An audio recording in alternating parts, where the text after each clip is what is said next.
Reed, Juliette, hello. How's it going? It's going good. How's it going for you? Canny.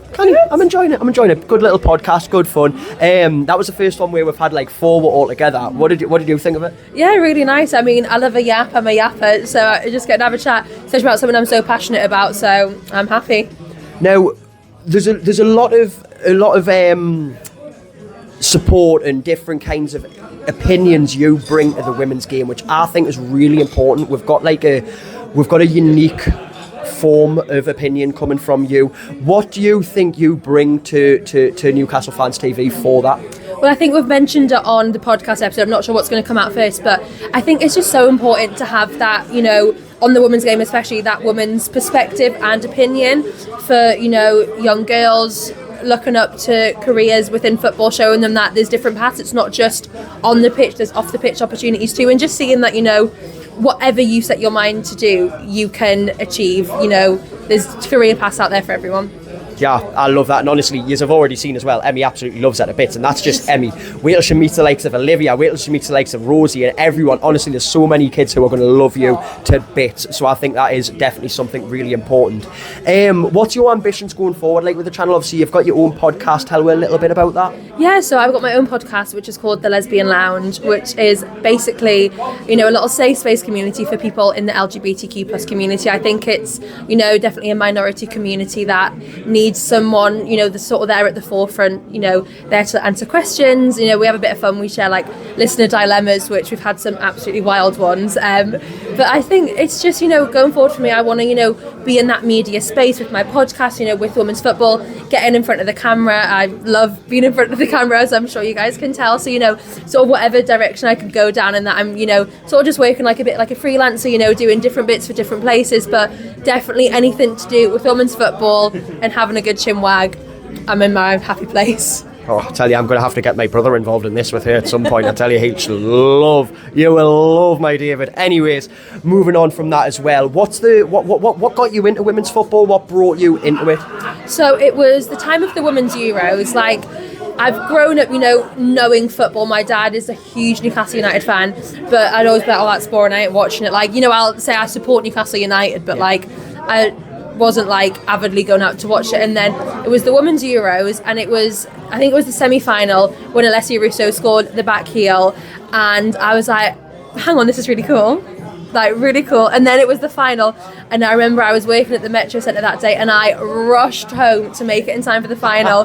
I was jumping around my living room. I've got a video of me when we won. I went mental. Didn't understand anything.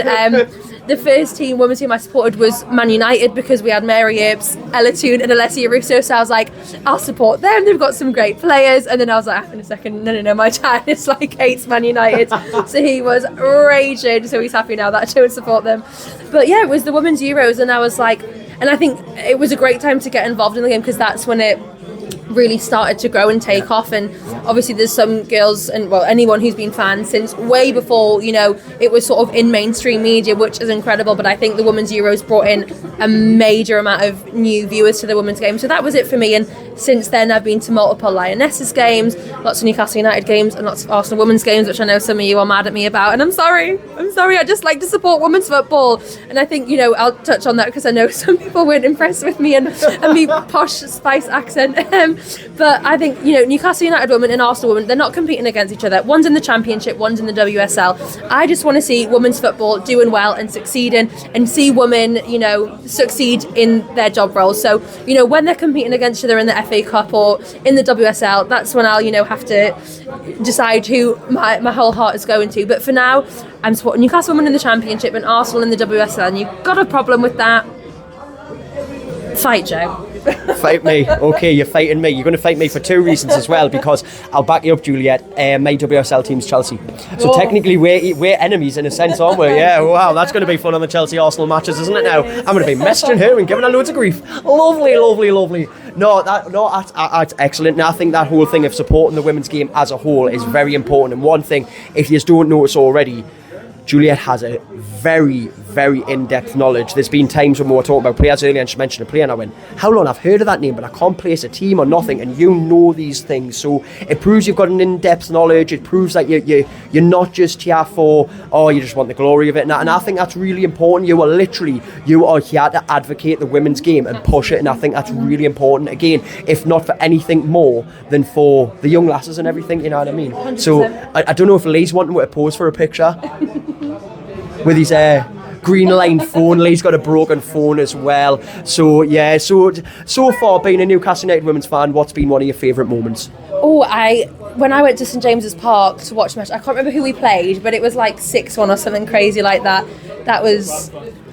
Was it Bradford? Was it? I was going to say Alnwick Town, but Alnwick Town was 4-1, wasn't it? It wasn't Alnwick, because my friend's ex-girlfriend played for Alnwick Town, and I remember that was the first time I knew there was a women's team, because she'd been sharing about the match, so I'd seen something about like Newcastle, so I shared it on my story, and she was like, you can't share that. She was like, because Emily plays for Alnwick Town Ladies. So I was like, oh, I'll delete it, sorry, because I was like, I'll support whoever she plays for. I don't remember what your question was now. It was your favourite moment. Yeah, there we go. So I think for, like, getting to St James's Park and seeing that, but another moment that's up there is, going from sort of just being a supporter to, being a part of this team and getting to, getting there and interview the players, because that is a path that I really want to go down in the future as a presenter and an interviewer and like a role within the media, especially in women's football. So that's a pretty special memory as well.